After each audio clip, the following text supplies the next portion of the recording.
Paul Ryan is now on a farewell tour as he retires from Congress, capping a 20-year career that brought him second in line to the presidency. He was a House Speaker at a momentous time, and tonight we bring you a special report on Ryan. What do the facts show about his speakership, and what can we all learn from what turns out to be a rather sad arc of Paul Ryan?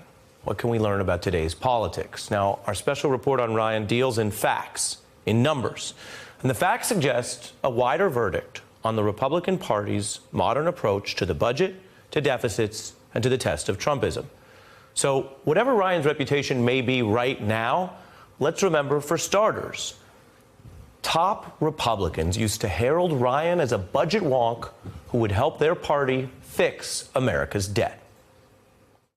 There's been a lot of talk about his being a budget wonk and into the numbers. He understands the fiscal challenges facing America, our exploding deficits and crushing debt. He's got bold ideas and he's very smart. Bold. Ryan even argued that he would be bold when dealing with the first big challenge, candidate Trump. He held back his endorsement for a minute. He even called Trump out for, quote, textbook examples of racism during the campaign. I'm just not ready to do that at this point. I'm not there right now. Claiming a person can't do the job because of their race is sort of like the textbook definition of a racist comment. Okay. But then how do you campaign for someone who does textbook racist things? In Ryan's case, loudly, giving Trump a full embrace with a primetime speech at the GOP convention, and in Ryan's case, cynically. Because as Speaker, Ryan would habitually lie and claim that he hadn't seen what Trump said or did to avoid having to condemn it. And that was an open secret that was so blatant, it actually became Paul Ryan's own punchline at the comedic Al Smith dinner. This was during Trump's first year in office. Every morning, I wake up in my office and I scroll Twitter to see which tweets that I'll have to pretend that I did not see later on. Very funny. I want to be clear, we're not applying a random standard on Paul Ryan here to confronting Trump. We are applying the Paul Ryan standard. He said he'd stand up to Trump. He proclaimed Trump's comments were textbook racist.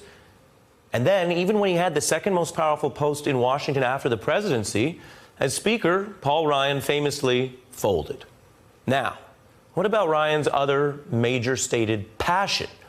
The hunger to balance the budget and cut the deficit, which animated his early rise. He even co-authored a book about how Republican young guns would take on the deficit, and he sold himself as kind of a different type of new school legislator, a guy who would be as tough on deficits as he was in the gym. Pull-ups, push-ups, sit-ups, lots of cardio, karate, jump training, yoga. We think we ought to contain and control and cut spending. We think we ought to get our deficits down, not up. We believe that we owe the American people a responsible, balanced budget. Balanced budget, deficits down, not up.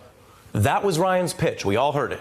And then he got the gavel, and he wielded it during two different presidencies. And again, I'm just going to use the Paul Ryan standard. He failed.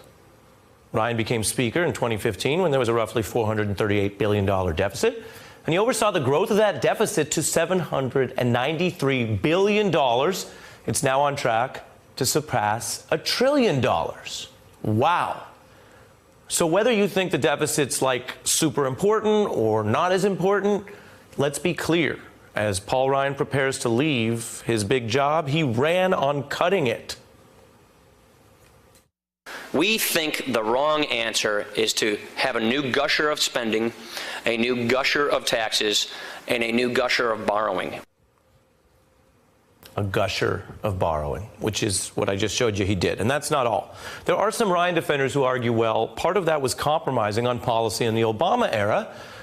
And that's an argument. But again, let's just do the numbers. The clearest exposure of the Ryan hypocrisy actually came just now in the last year, because you had united Republican government, and Ryan got one major bill passed into law in the Trump era, this $1.5 trillion tax cut, which is growing the deficit. So look at this. When Obama specifically left office in 2016, the deficit was around $538 billion. Under Paul Ryan and Donald Trump, The deficit now grows to $782 billion. That is the change. That is the growth with your Paul Ryan Republican speakership. Now, congressional budgeting can get complicated, but this is simple. And I just want to put it down because we do the news here. First draft of history, some people say. Here it is. Paul Ryan sold out his promise to cut the deficit, just like he sold out his promise to stand up to Donald Trump. He literally built an entire 20-year career around claims of fiscal discipline, rising to be his party's running mate and speaker, and when he got that power, did the exact opposite of every single fiscal thing he claimed. So, his claims to erase the deficit have been so exposed, so blatant, they too have become a punchline.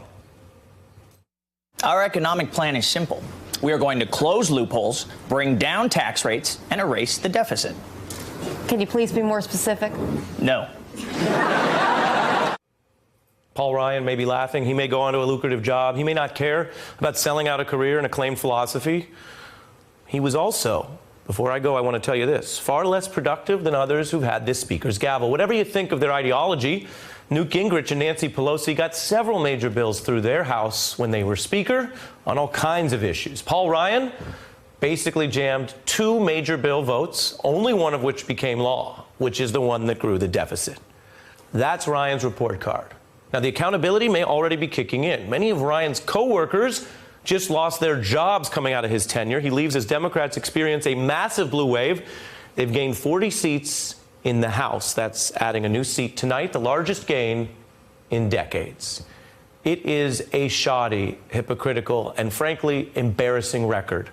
I don't say that as an outside opinion. I'm judging Paul Ryan tonight through the facts and on the Paul Ryan standard. Hey, I'm Ari Melber from MSNBC. You can see more of our videos right here, or better yet, subscribe to our YouTube channel below. You could have been anywhere in the world, but you're here with us, and we appreciate that.